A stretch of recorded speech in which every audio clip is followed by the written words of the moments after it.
news, Lobbyists are fed up with politicians accepting their money and then not coming through. opinion, When the automated police force orders you inside, that's just them doing their job. remix. Even lost my job partially due to the whole global warming issue. Increase in oil prices. This guy's scared. This is Top Story with KLIXcast and Jill Skeen, I've been a listener for about 20 years. I'm talking to you makes me feel better. where the news meets your opinion. Pick up the phone and talk about it. 736-0300. That's 736-0300. Now, here's the hosts of Top Story, KLIXcast and Jill Skeen. Good morning and welcome to Top Story. 736-0300 is always the number to call. And welcome back, Jill. Thank you, Kelly. How did your thing go this morning on Rise and Shine? It went well, and we talk about rise and shine, that's for sure. You never sleep well when you have to wake up early, but it went well. We went over healthy items for school lunches that you can choose. You know, I went through the grocery store. You find different products out there. Went to Rudy's, went to Fred Meyer, found different things you can pack lunches in. They have this cute thing at Rudy's, actually a couple that are, it's a carrot, and you take it off. It's plastic. You put your carrots in there, but then the top has just a separate container for dipping stuff. So you could put hummus or ranch dressing, whatever. And then they have one for an apple that you could put the bottom with, I don't know, anything you wanted. Caramel. Yeah. Or maybe, I don't know, almond butter. So anyway, it was fun. They're always great. And hopefully I gave people some good ideas on, you know, healthy school lunches. Yeah. And why not? Take carrots to school. Well, and there's all sorts of different products. So, you know, pita, they have little pita breads that you can put sandwiches in, but you can also cut those in wedges and make your own homemade pita chips. So is pita bread better for you than regular bread? Well, no, but you can, you know, for kids, sometimes you want things to be more fun. You can stuff it with stuff, and it's whole wheat. So hopefully if you're eating white bread, whole wheat pita bread would be better. Plus, it's not as much bread.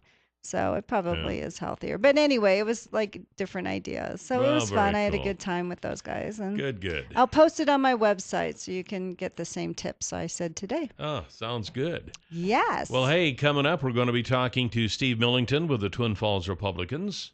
At 9 o'clock, we've got Twin Falls County Prosecutor Grant Loebs. So call in for all your free legal advice. Yes, exactly. How can you get out of that? I don't know. We got an conviction or something. I don't know. I know. We got an update on the situation in Ferguson, Missouri. We have a cost on what you will pay to raise a child from 0 to 18. Mm-hmm. Oh, my goodness. Yeah. And it looks like Jerome County has declared an economic disaster after those rains. I don't think, you know, we heard so much about the flooding of the houses and the backing up of the sewers and things like that. The mudslide, that's right. But very few of us heard very much about what happened with the main source of income in this area with agriculture. Mm-hmm. And there were a lot of farmers out there who got hit hard by that few days of rain that we had. Yeah, I didn't realize how much damage it could cause. Yeah. Read the damage. Farmers, I think, know very well how much damage it could cause. But those who are not involved directly with agriculture sometimes don't have any idea. And the rain that we got, whenever we get precipitation around here, especially in the summertime during the growing season, it's always a two-edged sword, because for some crops it's perfect, and for other crops, as we've seen, it can be a disaster. It's the same with a warm summer or a cold summer. We have warm weather crops like corn and beans. And we have cool weather crops like wheat and peas and such. And when you have a hot summer, then the crops that like cooler weather don't do so well. When you have a cooler summer, then the crops that like hot weather don't do so well. And there are also crops that like a lot of water, and there are also crops that don't like quite as much water.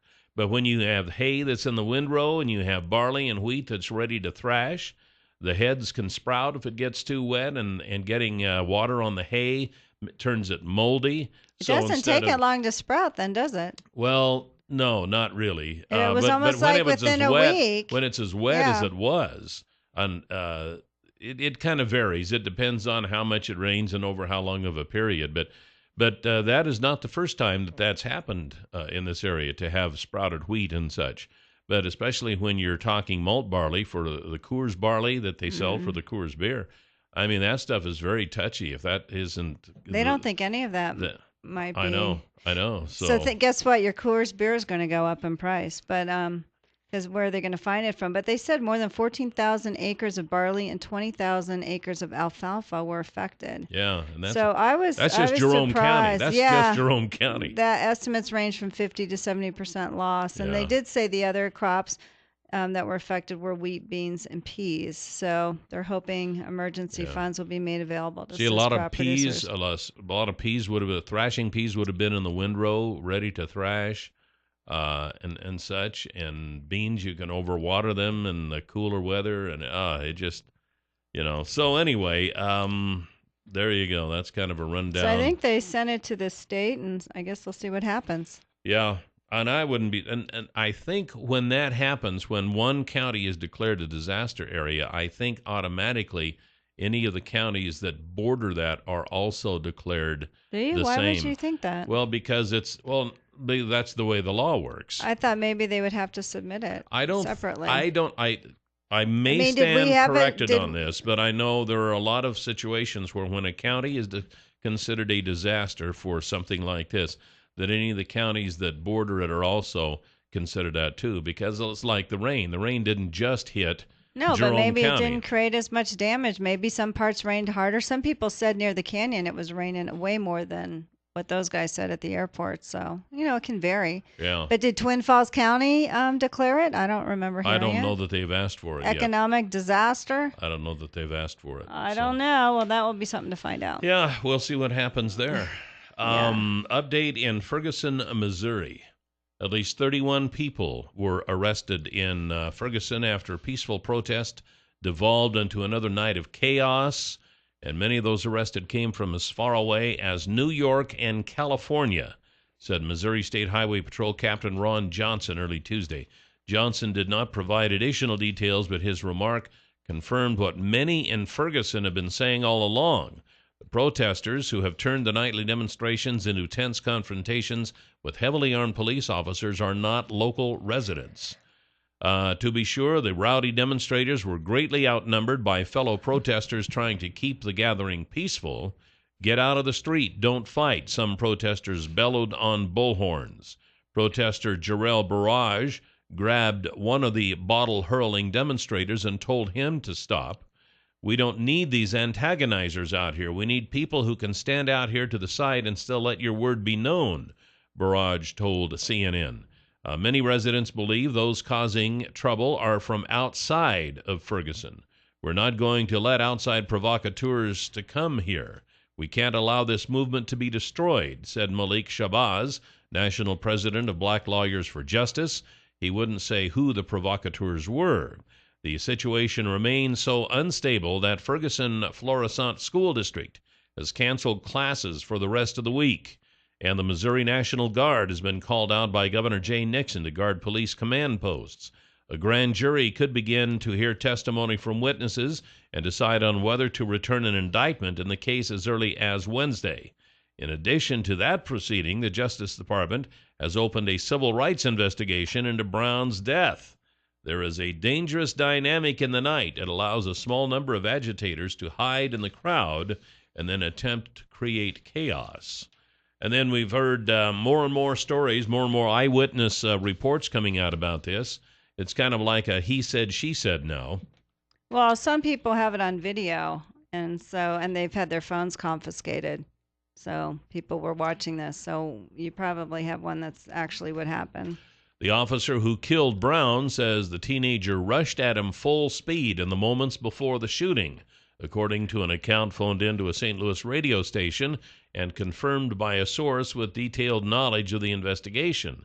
According to the version on KFTK, phoned in by a woman who identified herself as Josie, the altercation on August 9th began after Officer Darren Wilson rolled down his window to tell Brown and a friend to stop walking in the street.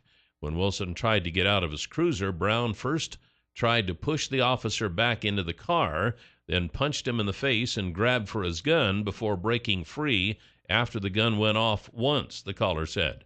Wilson pursued Brown and his friend, ordering them to freeze, according to the account. When they turned around, Brown began taunting Wilson, saying he would not arrest them, then ran at the officer at full speed, the caller said. Wilson then began shooting. The final shot was to Brown's forehead, and the teenager fell 2 or 3 feet in front of Wilson, said the caller, who identified herself as the officer's friend. A source with detailed knowledge of the investigation later said that the caller's account is accurate and that it matches what Wilson has told investigators, but accounts of exactly what happened when Wilson stopped Brown vary widely.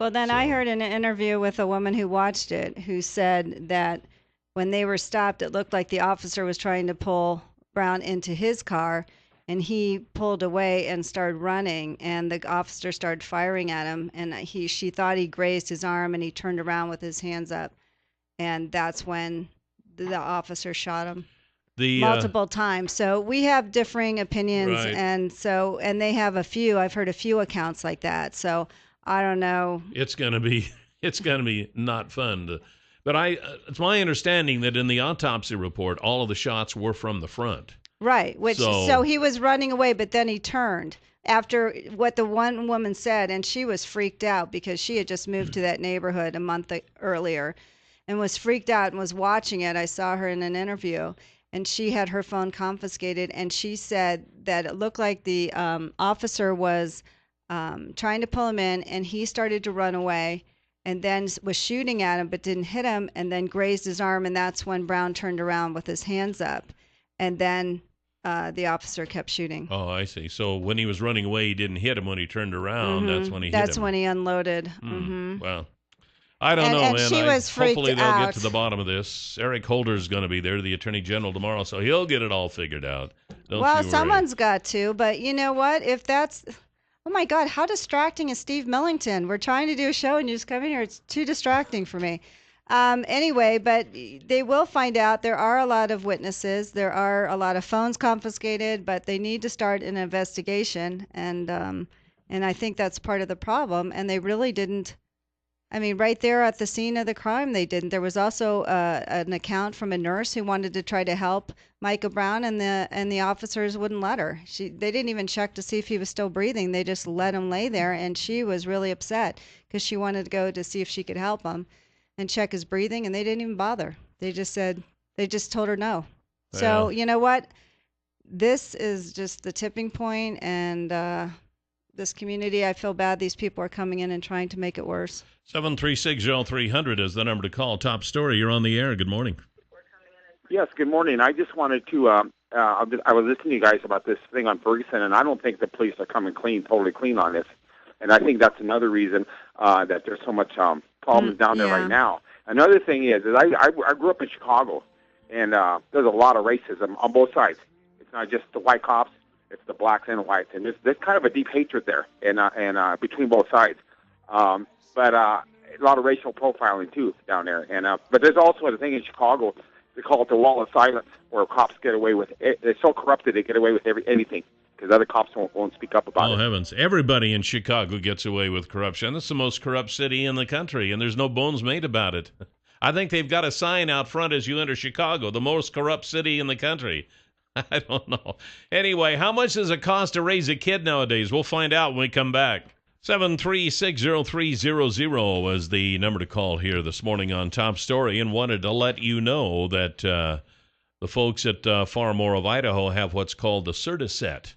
No more moving pipe, no more spraying the borders. With Certiset, you can grow and harvest every square inch of your field. You don't have to spray the borders to keep the pipe clear, and no more costly labor to move the pipe. You're going to go in and get that hay crop out. They have this Certiset pipe, which is a flexible pipe, and then they have an attachment on your swather, which lifts it up over the swather's header and then out the back. And you don't have to move the pipe to go in and get your hay. And when you're done, you just turn on the switch again and start watering. You don't have to have the crew come in and get the pipe all set back out again. So ask them about Certiset. I think this is kind of the coming thing in technology for irrigation here in the Magic Valley area, and they know all about it, and they have it at Far More of Idaho at 324-3341, or you can get them online at farmoreofidaho.com. Okay, so for young parents nowadays having children. Well, you didn't do the biggest announcement. I can't believe as a radio guy. Don Pardo. Don Pardo. How did you forget? I don't know. I'm what sorry, is Jill. That's why on? I have you here to keep me in line. Wait a second. You were going to talk about Don Pardo. I was going to talk about him, but I thought, well, I'll just see if you bring it up. Shiny object, shiny object. If you're going to do your job and remind me what I'm supposed to talk about. Oh, my goodness gracious. Well, he was the voice of, and he had that radio voice, Don Pardo. I know it. And anyway, he's dead. Oh, nice. At the ripe young age. He had this great voice, and guess what? He's dead, kids. Well, my gosh. Way to announce that one. We got to get to the point here. Don Pardo's dead. Age 96. He was also the voice of NBC Saturday Night Live, which I'm sure a lot of people remember him for. He had that great... I can't believe as a radio guy. I thought that would have been the first thing out of the chute.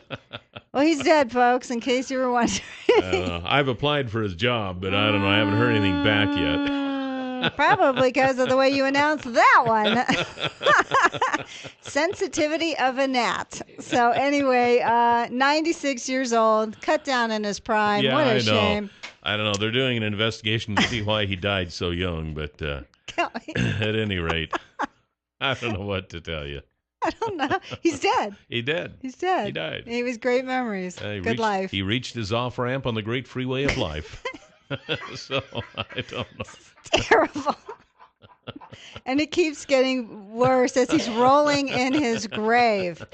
All right. Well, anyway, good voice, good times, good man. That's right. That's right. So how much does it cost to raise a kid nowadays? A middle-income family with a child born in 2013 can expect to spend about $245,340 for food, shelter, and other expenses up to the age of 18. That is an increase of 1.8% from 2012, according to the Agriculture Department. Now, so you have one child, so that's $250,000. You have two children, that's $500,000. Well, they say it's cheaper with two because you can borrow clothes and you have same bedrooms. Yeah. You get the group discount with, two or more. They have less to eat. That's right. $13,630 a year.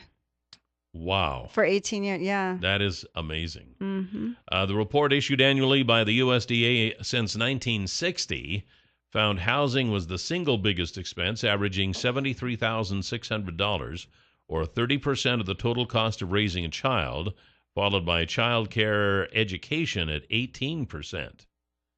The remainder went to food, transportation, health care, clothing, and miscellaneous expenses during that same period. Now, of course, in different geographical areas, there is a little difference. A report found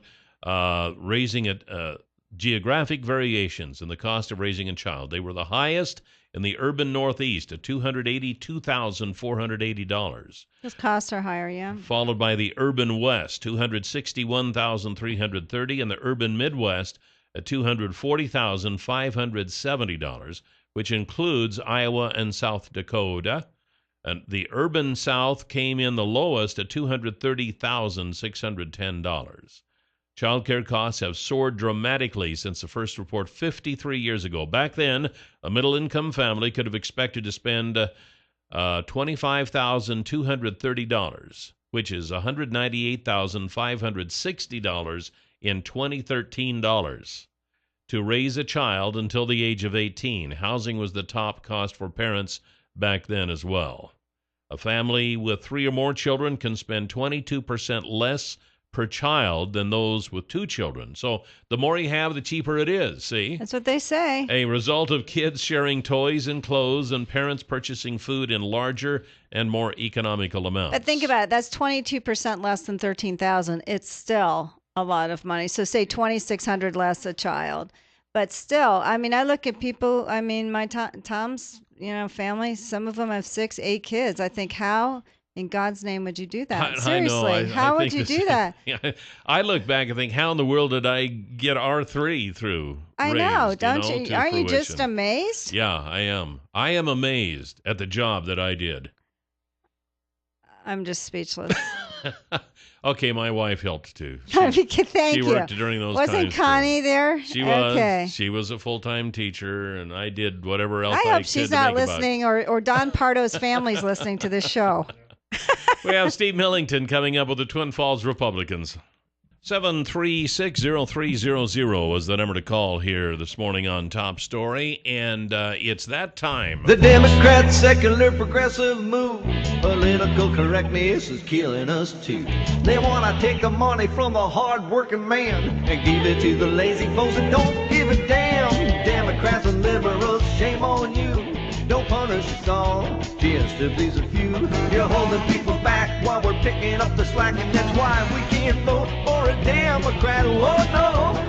Oh no! Well, that always means we have Steve Millington with us from the Twin Falls Republicans. Good morning, Steve. Good morning. Good morning. Hey, Here we go. Yeah, before we get into the mudslinging or whatever.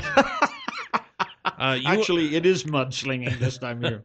You mentioned something about the hit that some of the farmers are taking because of that rain we had. I don't think people realize just the kind of damage that weather like that, like we had a couple of weeks ago with all that rain, can do. It really was a wonderful rainstorm at exactly the wrong time.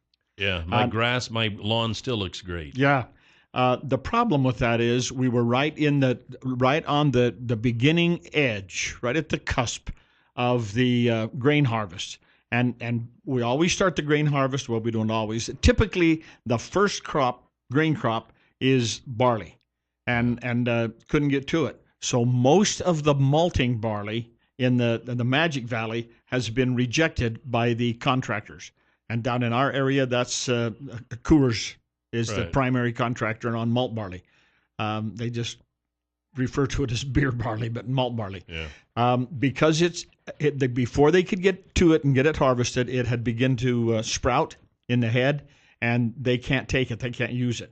So you look at malt contracts were in the, whatever they were. The new price is about half of that. All they can do is sell it now for feed barley.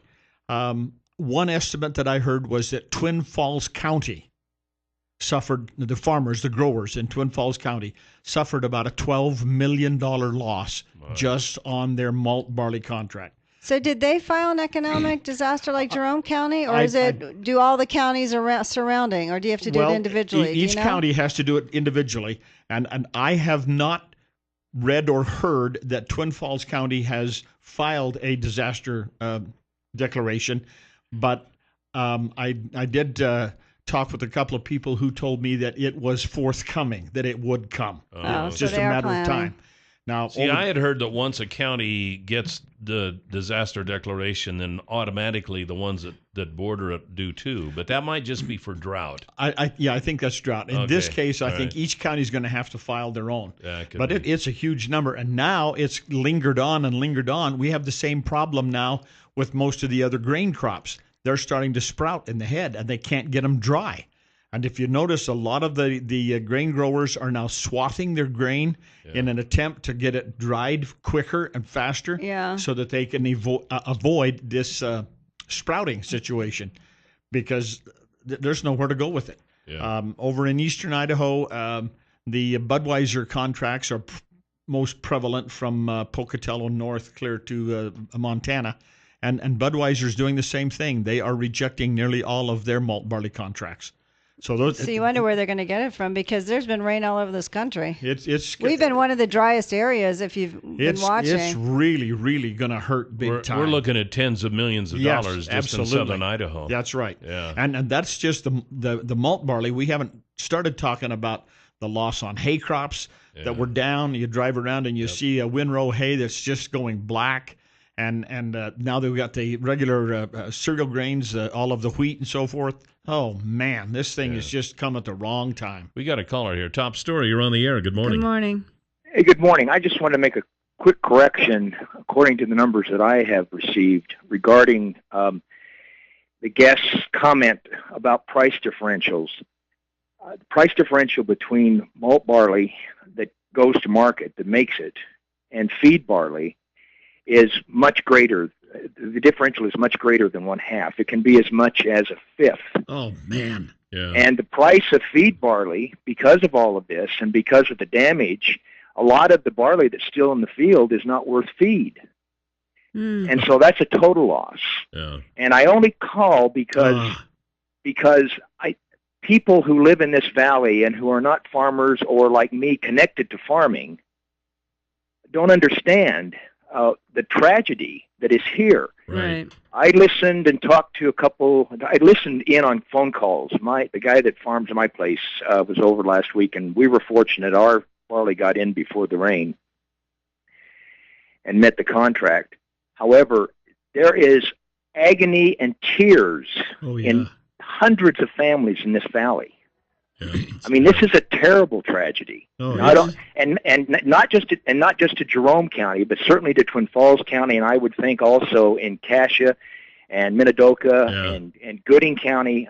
And your point earlier, Kelly, about the economic effect on Jerome and being connected to the counties that surround it, I certainly agree with you. And like I said, I am not a farmer, but I own a farm. Yeah. Oh, well, hey, boy. thanks for that information. Thank you. And then there's the trickle down, That's the right. people who work in ag-related businesses and even those who don't. It's all all going to hurt. It's all going to hurt. 7360300 is the number to call. We have Steve Millington with us from the Twin Falls Republicans, and we're gonna get back to the to politics here in just a second. But I just wanted to say that if you haven't stopped by Canyon Pawn yet and visited Dave Hansen and the crew at the newest pawn store in town, then you are missing out on something, because they not only have new and used items, which includes like camping stuff, and they had woodworking stuff. I'm going to have to go in there and see if they've sold any of the woodworking. I mean, they had a table saw and a router, and they had a sliding compound miter saw, and they had the whole works. I mean, you could have bought everything in there, and you could have started being a professional woodworker right there. So I'll have to go see if they still have that. Too bad Kelly has it all already. I know. Fishing poles, tools, you name it. It is a great pawn shop, and it is clean and nice, and they also have guns. So stop in there, see what they got. Tell Dave and the crew that we told you to come in. They're on South Shoshone Street, right across from Will's Toyota, right there in the old Vickers Western Store building, right on the corner. Can't miss it. Okay. Can't miss it. All right. Steve. And what are their hours? I may need to stop there when I get off the show this morning. They'll be open. They'll be good. Excellent. They're open. Wonderful. All right. So what's happening now? The scuffle within the Idaho GOP had kind of simmered down, but now we're seeing some kind of that heating up again here. I guess it's in Region 7, where former congressional candidate Brian Smith is now the party chairman in that area. He's what we call the region chairman. Yeah, there you go. And some of the traditional Republicans are saying, wait a minute, this isn't how we've been doing this, because he's got a speaker coming in for their big fundraiser coming up, instead of the traditional way of allowing the local and the state candidates to give their speeches. Well, it's also Matt Kibbe. He's president and CEO of Freedom Works, who obviously funded Brian Smith's campaign. One of the people who put a lot of effort and money into Brian Smith's campaign. So people are wondering, why bring in this kind of speaker? Especially when Brian lost. Over the weekend, I was up in the Idaho Falls area, and they had my mistake. I read the editorials from the Post-Register and the articles, and set them aside because we had lots of family things going on up there, and I was going to bring them home with me because I wanted to just archive them, thinking you're going to want to look at these again. So here we are 2 days later, and I really do want to look at those again. The articles up there were a little bit more negative than the printout that they had in the reprint that they had in the Times News, the Twin Falls paper. there is an awful lot of concern and question. Brian Smith is one of the super far right-wing conservative folks, and he's going to try to make a mark with his ideologies on the Region 7. And some of that is good and some of it is not so good. And so they've got this guy coming in. This is a major fundraiser for Region 7 area, and they use it a lot for local candidates to help them in their races and fund campaign expenses.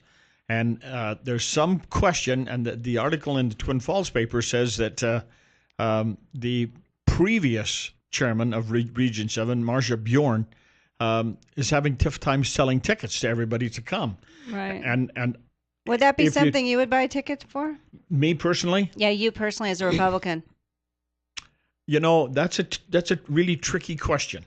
A few years ago, Twin Falls had a very high ticket price and a nationally known speaker come into our Lincoln Day banquet, not our picnic, but our Lincoln Day banquet. And we struggled, and we finally just said, no, let's use our elected politicians, officers, and make them come to our Lincoln Day banquet and talk to us. And we vote for them, we elect them. They're supposed to represent our issues. What is their position, and what can we tell them in some one-on-one time before the event, during the social gathering and the luncheon or the dinner, before they get on the podium. And don't you think this will be odd, because Kibbe was also didn't say the most positive things about Simpson, and Simpson is supposed to be recognized as outstanding Republican elected official of the year. I mean, this guy, right? This guy was really campaigning with Brian Smith against Simpson. Is it kind of an odd? Really, the editorial in the Post Register in Idaho Falls said, I hope, I wish they would allow me to arrange the seating assignments. I would put Mike Simpson between Brian Smith and this Kibbe guy. I can't think of his first name. Matt Kibbe. I would put Simpson right between the two of them just to watch the fireworks. I mean, when you think of it that way, what's the point of this? I mean, really, to bring in someone who funded you to try to beat the current candidate, it just seems so awkward, and he's going to be honored that night too. So that's even really awkward. The real issue is that what they've done. You remember when you were a kid, Mom always used to tell you not to pick the scab off of your cut or your sliver, and yet you pick it anyway. And then it doesn't get better; it gets worse. It gets worse. It's infected. Well, I think what they're doing is picking the scabs off of the cut. And I don't see how that's going to be a beneficial thing. And there was one other thing. I attended 2 or 3 little small. They were limited in scope and size, but evidently this guy's the Twin Falls Republican guy. So I had occasion to talk about politics, and normally we consider Eastern Idaho to be absolutely lock solid Republican. We can almost take it to the bank. I didn't get that feeling over the weekend. I really didn't. How much are tickets? Do you remember? Nobody. That's the interesting thing. I have not yet seen a ticket price. Oh, when's the event again? It's coming up, right? It's the 28th of August. That's a Thursday night. We've got better deals going on the 28th. Don't anybody jump in your car and drive to Idaho Falls. We've got a better deal for you right here in Twin Falls. What is it? In Twin Falls. We are going to have, on the night of the 28th, Mr. Brad Little will be participating in the Republican booth at the Twin Falls County Fair. Wow. So you don't need to go up that. You just come right here. We've got Brad Little, and we'll have... So it sounds to me like the Republican skerfuffle in the state is still not there. Not quite over. Yeah. Oh, and are you surprised? I didn't think so. When you have 2 strong factions like that, how are you, this is what's going to happen. You're just going to butt heads. But the majority of those in that area must have voted for Brian Smith. So, I mean, that's kind of going the way they want, I guess. Let's go back and how did Brian Smith get to be the chairman of Region 7? Yeah, I'm not sure how.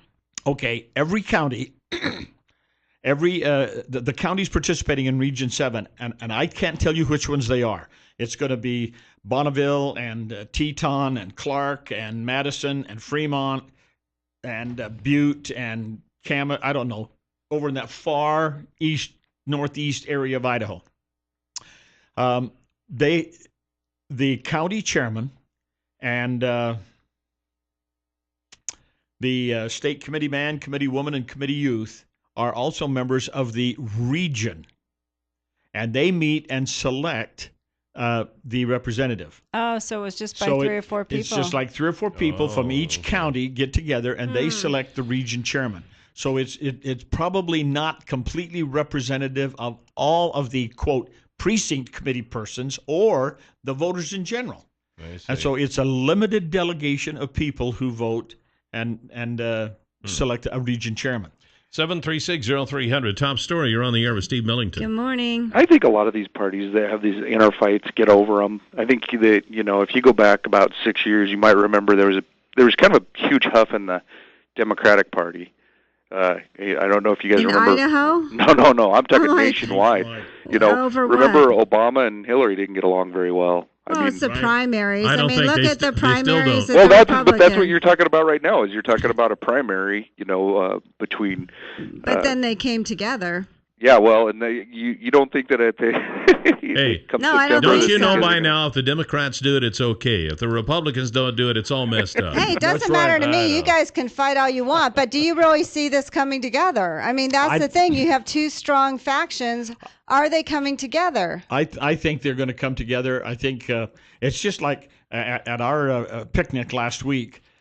Steve Yates was here, and he said, the first thing we have to do is to elect Republican candidates, and we need to come together. We need to get all of our resources and our campaigning and our word of mouth and support Republican candidates for elected office, and that's got to happen between now and the 3rd of November. I think the date is 4th is election day, if I remember right.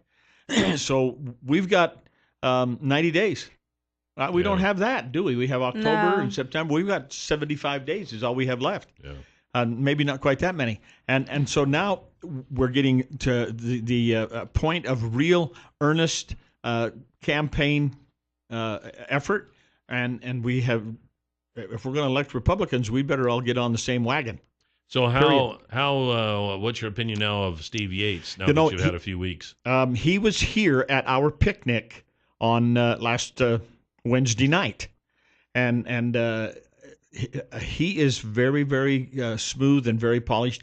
What would you expect from somebody who had that kind of training from the in Washington for elite? 25 years? Yeah, and so he is very, very polished and very smooth, and he has a very skilled ability to look at the situation and say, we're going to have to emphasize this, and we're going to do this, and like any good bureaucrat in Washington-based bureaucrat, most of the work is done away from the spotlight, where you gather the groups together and you just say, you need to bury the hatchet here, get beyond this issue. We have a bigger battle to fight. What's his opinion of what's going on in Region 7? According to the article in the Twin Falls paper, and even what I read in the Idaho Falls newspaper, he was taking a sideline approach. He's just reviewing and consulting and trying to understand the situation better. But when you say you have to get over this issue, it's not really an issue. It's ideological. It's ideological. And so you don't just get over your ideological positions. I mean, clearly we see this all the time. You and I aren't just going to drop our ideological positions. It would be it's wonderful. Hard to say to 2 groups and Jill, say, just drop it. Jill, it would be wonderful if you would drop your ideological position. Are you kidding me? That's succeed. Now, there's if I ever do, the warning, I've lost my mind. Okay, well, I've lost my mind. If I became a Republican, something seriously had to be wrong with me. I didn't say you had to become a Republican. Really? I just said you had to drop some of your ideological positions. Oh, no, you didn't say some of. You said drop. So anyway, hey, before we run out of time, I wanted to ask you, this is the craziest thing going on with Ron Crane and Deb Silver. I talked to Deb Silver, and I asked her, how did this come about? If people don't remember, he supposedly challenged her to a debate on radio station KIDO in Boise, and then never showed. And I called her. I said, what is the background to this? This is weird. She said she was traveling in Lewiston. Melissa Davlin from PBS called her about the real debate and then said, hey, Ron Crane called you out on a TV show appearance that he was on saying that he's challenging you to a debate and that she had until Friday to respond. And she's like, oh. And then someone sent her a tweet that came from his PR firm saying, again, they're challenging her to a debate. She has till Friday to respond. And then they have hashtag Dems dodging, ? Like she's dodging this debate. So she said Thursday night she was in Boise, so she said fine. So Friday she went to the radio station. Wouldn't you? Does that not? So, because he said what radio station and everything. So she gets there and the producers, they hadn't heard of it. Now, how weird is this? That's one of those what is that, just a game? Is that a game? And then you say and then they don't respond? I don't know anything about his this call out here for Deborah Silver at KIDO radio. Yeah. But when Crane was here last Wednesday night, I told him, I said, you better be there, you better show up, and you better be prepared to debate anytime, every time from now until November the 3rd.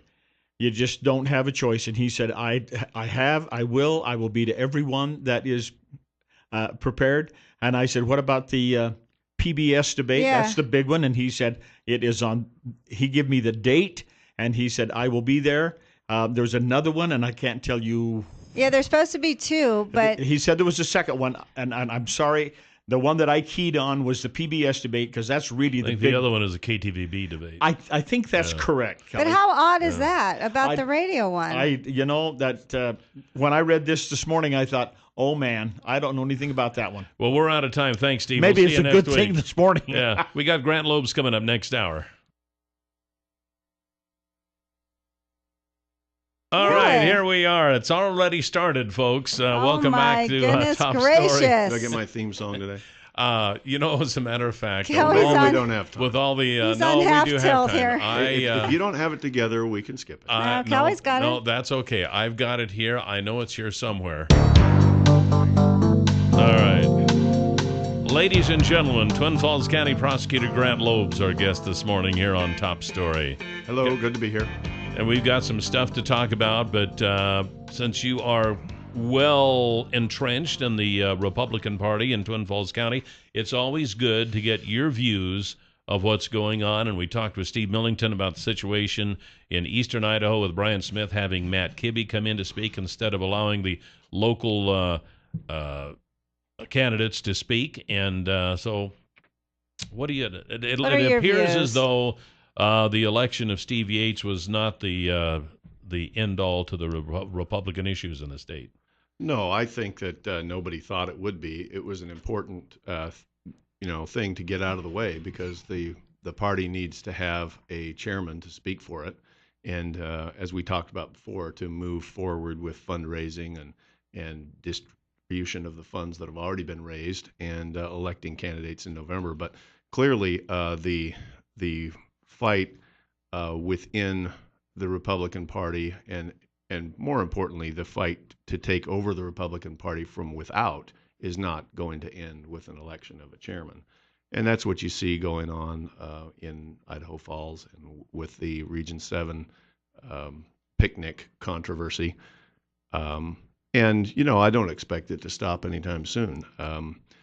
The Libertarians mainly are looking for a place to be.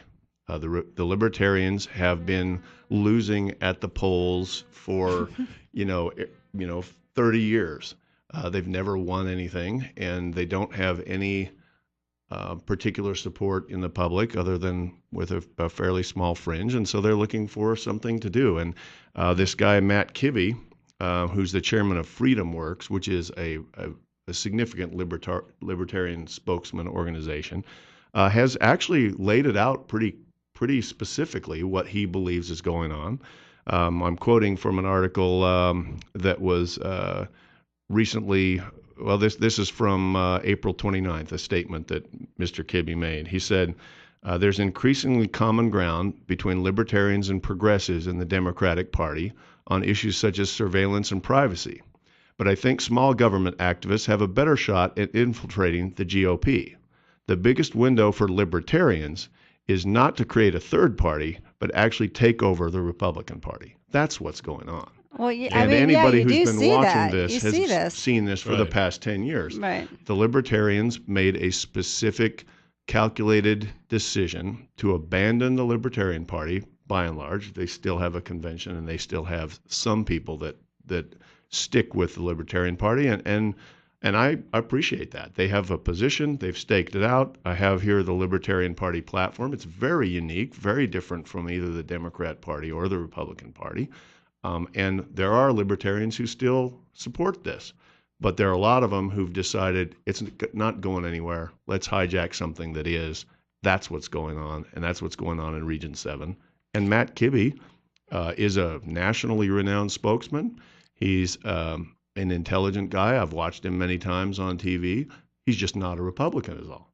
So how do you, Steve said, we have to, come together. And Steve Yates said, we have to, bring our ideas together. I mean, these are ideological differences. I don't know how you could, it'd be like saying Republicans and Democrats, work it out for the same cause. This is like the Ukrainians and the Russians coming together. Right. There's no coming together. Right, one group's exactly. trying to take over the other. So how do you think this is going to play out? I think that given the very small number of libertarians who are trying to take over the Republican Party and who are infiltrating these meetings, that it's essentially a non-issue. These are very outspoken but very small group. I mean, if you want to know how small, look at Brian Smith's election. He ran in the most conservative part of the world, and he got himself 30-some% of the vote in the Republican primary. And he had a lot of money behind him. Freedom Works. Absolutely thrashed. Yeah. And he was thrashed everywhere. He was thrashed in Idaho Falls. He was thrashed in Twin Falls. He was thrashed in Pocatello. And that's fine. The politics is a marketplace for ideas. He put his ideas out there. He got slaughtered. And now he is engineering some kind of payback here by having this guy who supported him to the tune of lots of money and lots of hostility against Simpson, who was, of course, nominated overwhelmingly.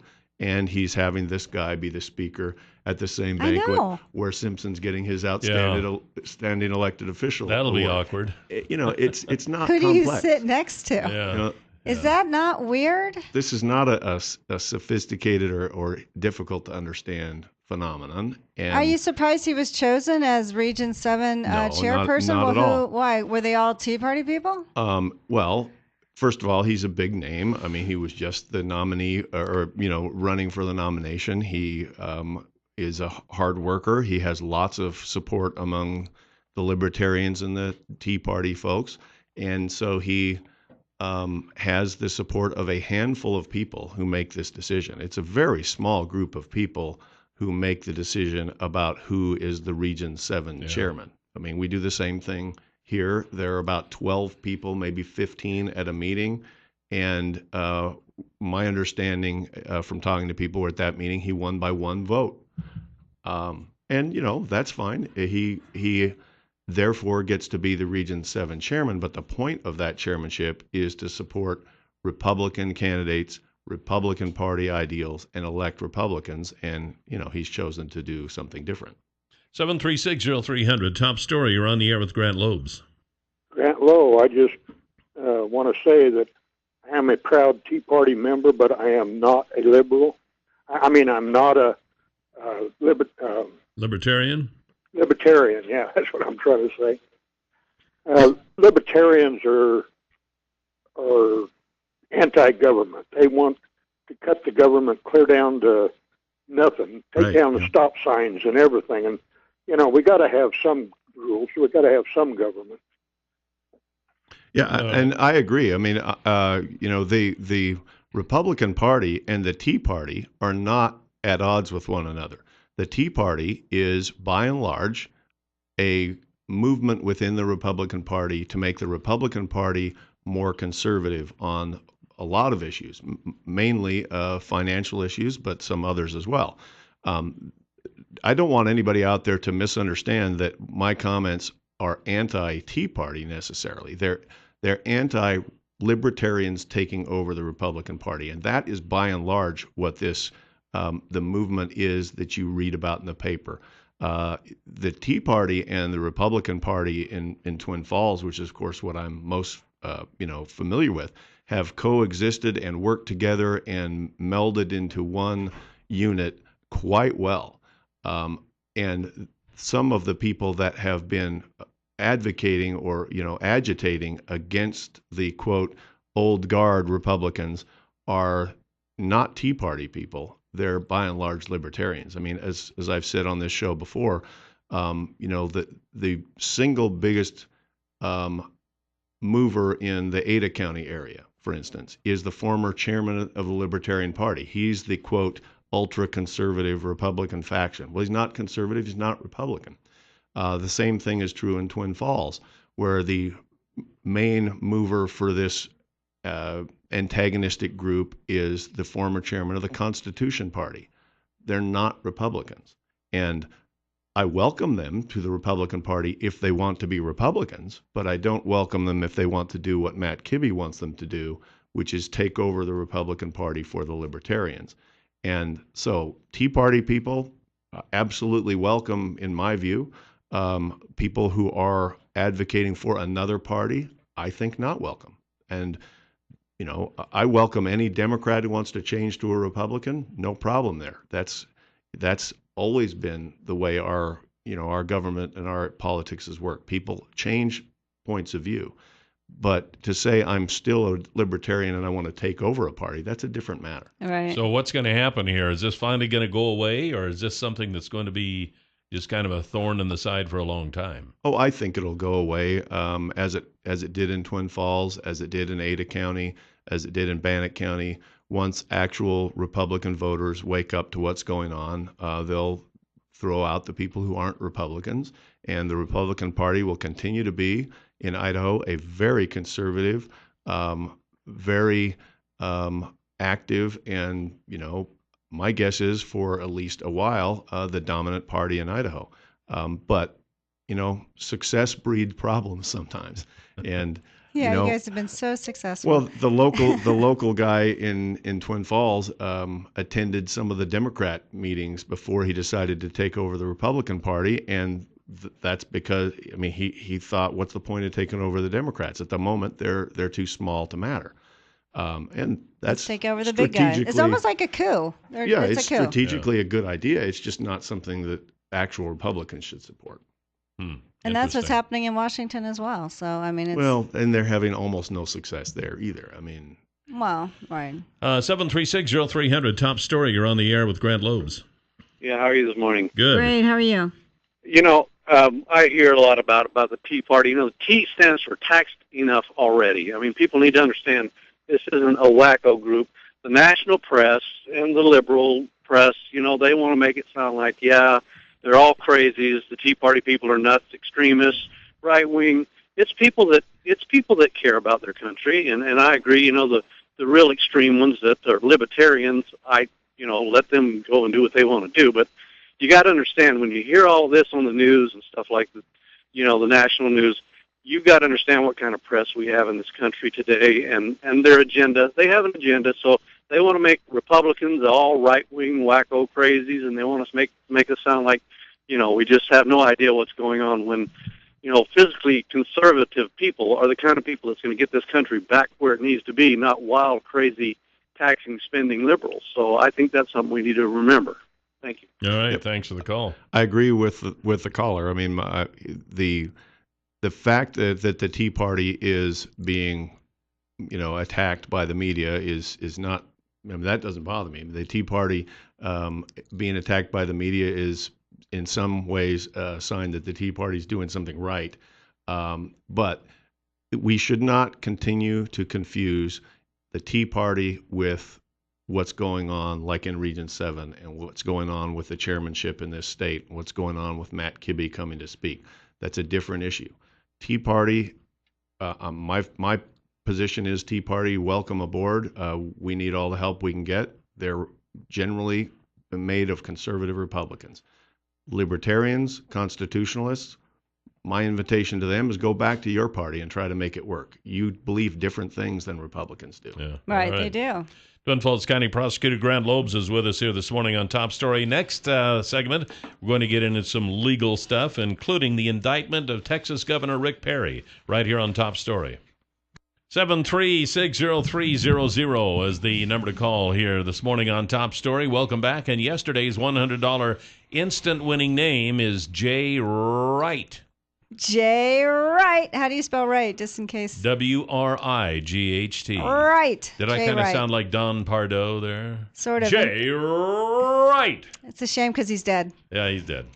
And your $100 word of the day for today is cable. Cable. C-A-B-L-E. Cable. Go to our website at newsradio1310.com, click on Word of the Day, type in cable, and listen tomorrow. And if you hear your name tomorrow and you played the word today, you win $100, just like that. Twin Falls County Prosecutor Grant Loebs is our guest this morning here on Top Story. Interesting situation came up in the great state of Texas where the governor has been indicted for cutting off the money for... what was the... No, it was abuse of power and coercion of a public servant. Right. Those were the charges. Because he cut off some money to a drunk and drinking individual. Well, there's more to it than that, but go on. Okay, all right. Well, he cut off funding for the Public Integrity Unit, $7.5 million. That's what it was, Public Integrity Unit. So is that kosher? Well, which part? The part where the head of the Public Integrity Unit, who was a prosecuting attorney, was arrested for drunk driving, that's not very kosher. The part where he was indicted for using his veto, that's not very kosher. The part where he vetoes the funding for an agency because the person heading it up lacks, quote, public integrity, that's what elected officials do. That's what governors do. That's what I thought. Governors use their vetoes to influence public policy. That's the whole point of the veto. The veto is designed to do that. And the interesting thing is the overwhelming number of people on all sides of the political spectrum, Democrats, liberals, Republicans, conservatives, the Washington Post, the New York Times, the Wall Street Journal, nobody thinks that this indictment is a legitimate thing.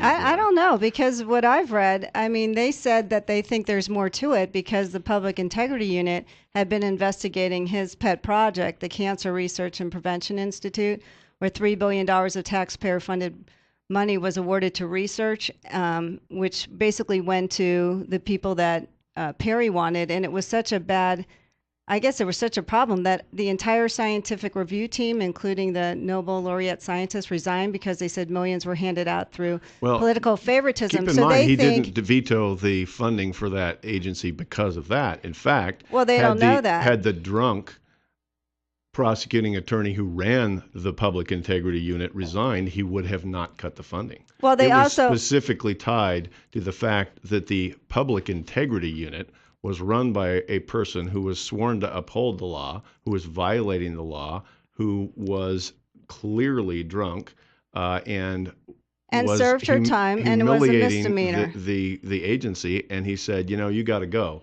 and if you're going to continue to run it, we're going to veto the funding. But he also had two district attorneys that were had DUIs that he didn't say a word about. So I think there was more to it. Were they running agencies?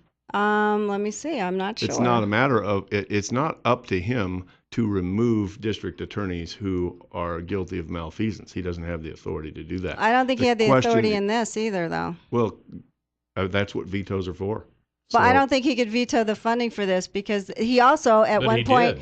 But yeah, I know, which is part of the problem, part of the lawsuit. So somebody's just upset they filed the indictment against him because they differ with his reasoning for doing that. We'll wait to see how this plays out, and nobody obviously in this room has all the details.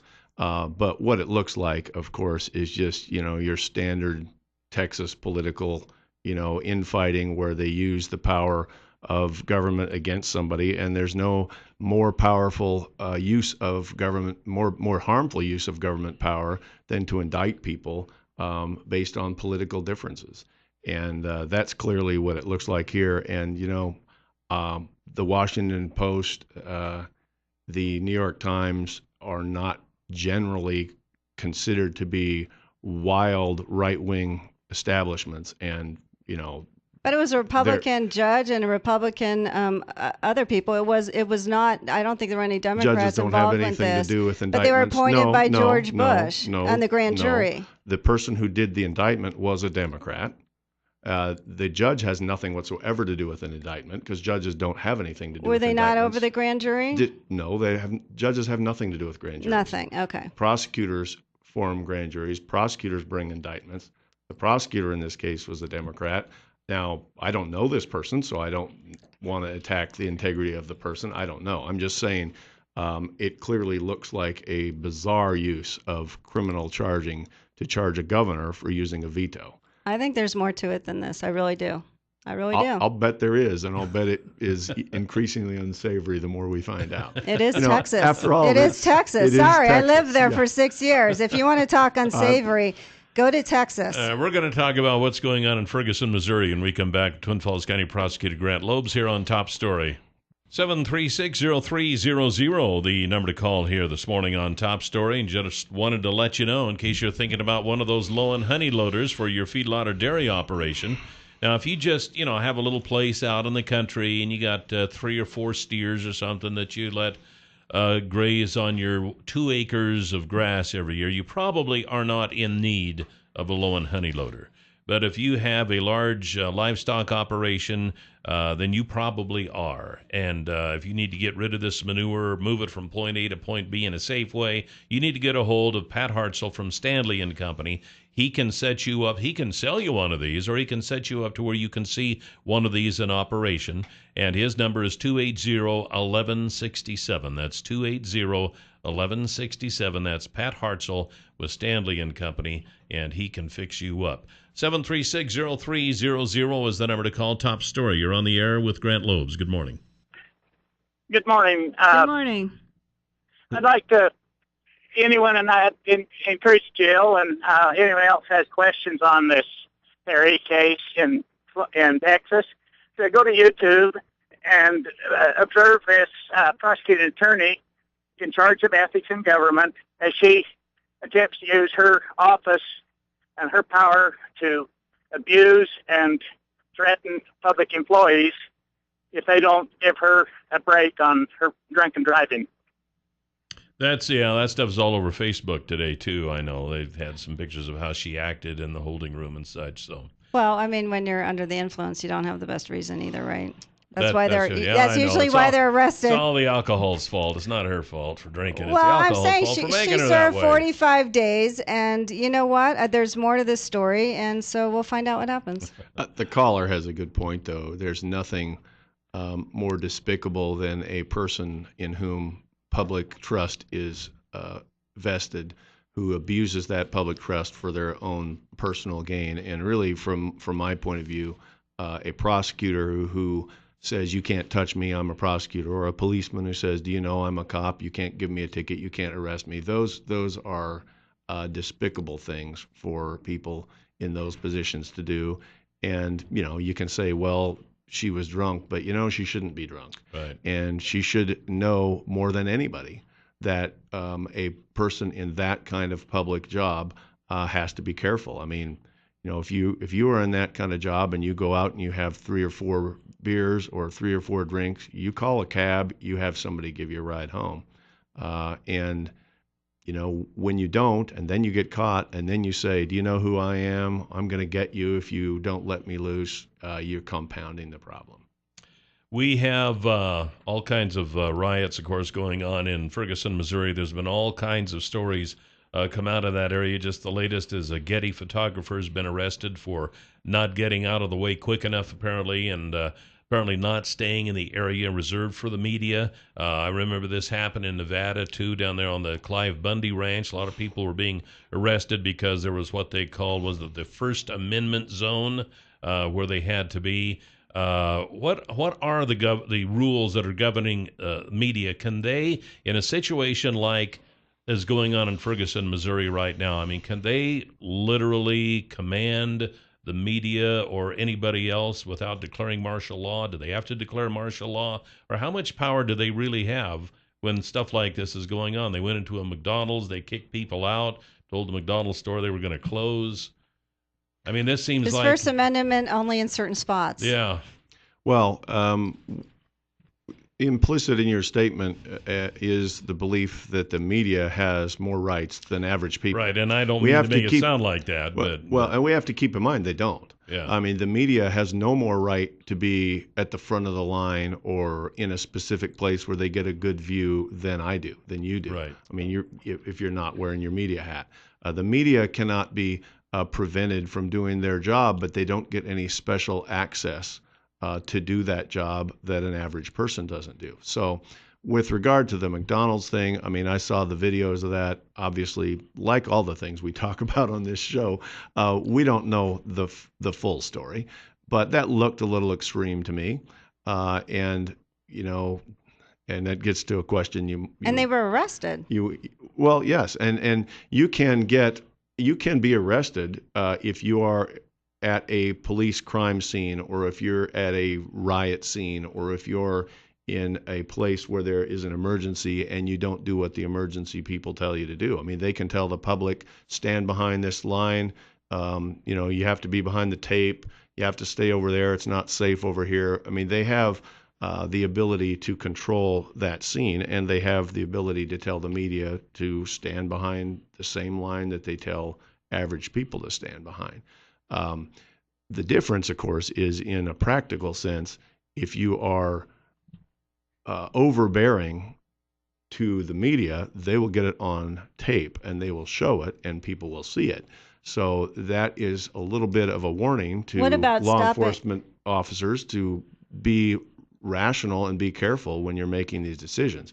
What about stopping them from filming? I don't know if the guy in McDonald's was doing anything that you and I couldn't do if we were sitting in a McDonald's. Now, if they'd roped off the McDonald's and said it's in danger of being engulfed by looters and rioters, we're clearing it out, and the media guy refuses to leave, well, then he can be made to leave like anyone else. We'll be right back with Grant Loebs. 7360300 is the number to call here this morning on Top Story. Twin Falls County Prosecutor Grant Loebs. If you have any questions or comments, this would be a good time to call. One of the other things I think it's concerning a lot of people is the apparent militarization of the police departments. And I think this has been going on for a long time. We've had the SWAT teams and stuff, and everybody seemed to accept the SWAT teams. They sent the SWAT team in when things really got tough, and the bad guys had really big and bad weapons. And then they had the bank robbery in California here a while back, a few years ago, where they were the bad guys just totally outgunned and outarmed the police department. And ever since then, it seems like there's been a move to kind of militarize the police, but now it seems like they're going a little too far, and they show up once in a while for somebody who's broken parole or something, and gosh, they've got the SWAT team out there, they got the MRAP vehicle. That is a show of concern for a lot of people, I think. Is that? Well, I think that's true. I think that what people see, and again, we're seeing little snippets here. We're seeing specific examples that appear to be extreme. But when people see the police armed the way the military is armed, that causes them some concern. But the problem is, of course, and your citing of the bank robbery a few years ago in California is important, that the police cannot afford to be outgunned by criminals. Now, that means that they have to enhance their capabilities. They have to have better armor. They have to have, for certain occasions, for certain events, bulletproof vehicles, and all of that. But it's incumbent upon each police agency and each sheriff's department and, the federal law enforcement as well to use those enhanced tools and enhanced tactics sparingly and carefully. I mean, you don't show up to, any old run-of-the-mill crime scene with your, quasi-military equipment. And the criticisms are usually where it appears that they've overreacted. Now, this thing in Ferguson, I'm looking, people can't see because I'm on the radio here, but behind Kelly is a television where they've been playing the videotapes from the most recent insanity there. I mean, something more than a policeman with a baton and a taser is needed for that kind of crisis. And it's, of course, the police who have to be above reproach and have to be careful and have to make sure that when they use that kind of force, they do it appropriately and responsibly. And, there is a little bit more danger that something will get out of hand when you have more weapons and more sophisticated and powerful weapons.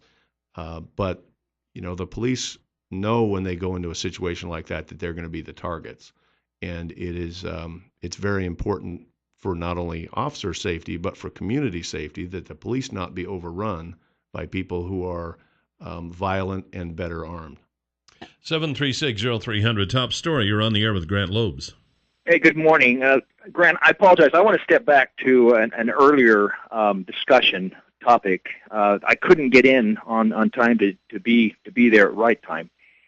When you were discussing the indictment of Governor Perry, I had just read a column written by Lanny Davis, who is a well-known attorney headquartered in Washington, D.C. He's politically very active with the Democratic Party, and he is an advisor to Mrs. Clinton. And in his column, his comment, it was entitled, "Democrats Must Denounce Rick Perry's Indictment." And just one of the quotes that he makes is that the double standard cannot be tolerated. McCarthyism is McCarthyism. Accusation and innuendo and investigations used as surrogates for facts and truths and due process, whether by the right or by the left. Right? And that's what he's calling this. Mm-hmm. And he uses, it was a very interesting column because he goes back to the President Clinton's time and the number of investigations that occurred then, and the fact that the Democrats denounced most of those. And we know now by history that most all of those ended with no one going to jail, no one really receiving any kind of fine or punishment. And he says, in his estimation, that's what this is. Yeah, and as I mentioned before, I mean, the Democrats, conservatives, Republicans, liberals, all over the spectrum, people are opposed to this kind of use of the criminal justice system. And I think it's going to be, it's going to end badly for the people that chose to use indictment and the criminal process this way. And Lanny Davis, you could not find a more liberal, more ardent Democrat than Lanny Davis. And, I watch him when he's on TV, and, he often, I often disagree with his political views, but he makes sense. He's not a fool. He's a well-respected, intelligent guy. And it doesn't surprise me. I had not seen that article, but it doesn't surprise me that he would take that position. All right, we'll follow that and see what happens. I think the grand jury must have had something, and they think that, grand jury has what the prosecutor gave him. Well, that's exactly what they have. And if that's one-sided, then that's then what why happens. would Perry offer a new job? You just don't like Rick Perry. That's all. I think there's more. No, I think there's more to it, and I don't think it's political. Grant Loebs, thank you. We're out of time. We'll see you next week. Thanks a lot. You can hear the Huckabee Report each weekday at this time, brought to you exclusively by Waddell & Reed. Laura Nelson, Josh Funk, and Steve Stanger are the financial advisors, and the number is 736-6563. Well, Jill, I'm ready for lunch. I know. I am too. We have one Friday. We do. Well, Grant, thanks for coming. Thanks, Grant. Always Appreciate interesting. it. Yeah, we'll see you next month. All right. He's you can see him on video. I'm out of here. He's out of here. Peace out. Have a good week. Yeah, right, you too. Grant. Bye. So if you would like to sign up for a chance to win a lunch with Kelly and Jill at the Canyon Crest Dining and Event Center, you go to our website at newsradio1310.com and click on Win Lunch with Kelly and Jill, fill in the information, and then wait to see if your name is called. That's right. And that's how easy that is. That's how easy that is. Mm-hmm. Almost like winning $100 in the word of the day. So that's right. Absolutely. So, hey, how was last night with Gracie? Gracie didn't meow last night, but I woke up really early. So. Oh, that's right. Does she normally she meows meow through the night before you got up this morning? I don't even know anymore. She's it was okay last night, but I woke up at 3:08, then I couldn't go back to sleep till 3:30. Then I had to wake up. She didn't wake you up at 3:08. No, I just woke up. So you say you went back to sleep at 3:30. Mm-hmm. How do you know? Because I looked at the clock. I couldn't go back to sleep till 3:30. That was the last time I looked at the clock. Oh, okay. And then you wake up and you wake up and you wake up because you have to wake up at earlier, and then it was just a terrible night's rest. I'm sorry. So if it's not my cat, it's Rise and Shine. There's always something. Well, sometimes when you have to get up earlier than normal, you don't sleep well because you're afraid that you're going to oversleep the alarm or something. I would just like one day to just have a sleep in and no one bother me. I have two just alarms. Till 7. I have a battery-powered alarm clock, and then I have my smartphone with the second alarm. Well, you know what? Someone just told me this because when I woke up the other night with the text, I guess you can turn it to silent, but your clock alarm still goes off, which I was worried about. Yeah, I think that's probably I didn't know true. that, and that's why that text at 12:30 woke me up. Oh, I see. Because I'm like, how can I use my phone for an alarm but turn off the volume? Well, they're smartphones. They are smart enough to know that. They should give you a little information thing with it. I think they do, but nobody reads it. It's online, and it's 100 pages or whatever. It's that 49-page packet that comes with it that's in print so small you can't even read it. And the first 20 pages are about safety. So I think that's part of the problem. Yeah. Hey, tomorrow is Wednesday. We got the State of the City. What else do we have tomorrow, Jill? Are you looking at the calendar? Magic Valley Speedway. Oh, that's right. Ashley Houle will be in. Yes. And we'll find out about the races coming up this weekend. So a lot of stuff going on, and we'll see you tomorrow. Have a great day. Goodbye, Jill. Bye, Cal.